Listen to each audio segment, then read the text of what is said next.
Raya Perak je. Saza, tahun ni Saza raya mana? Ada Perak lah.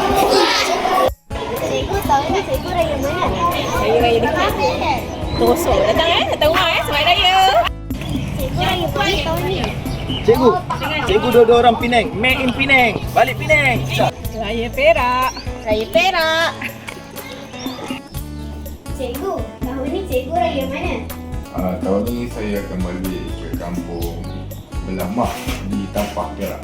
Tahun ni cikgu raya mana? Oh, mana tahun ini cikgu raya di Perlis. Cik Nas, tahun ni Cik Nas raya mana? Saya raya di kampung je. Teacher, tahun ni teacher raya mana? Perak. Teacher, tahun ni teacher raya mana? Mana lagi? Perak lah. Cikgu, tahun ni cikgu raya mana? Saya raya dekat Sungai Tipul saja.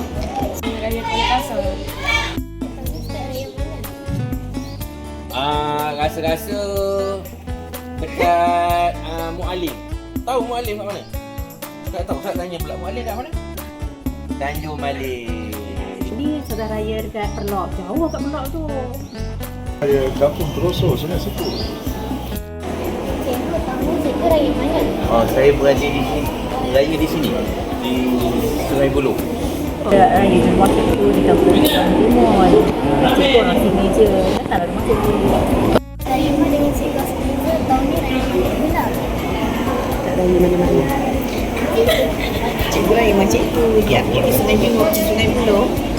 Cikgu, tahun ni cikgu raya mana? Saya Ipoh. Saza, tahun ni Saza raya kat mana? Saza raya dekat Perak je. Lepas tu baru balik Kedah.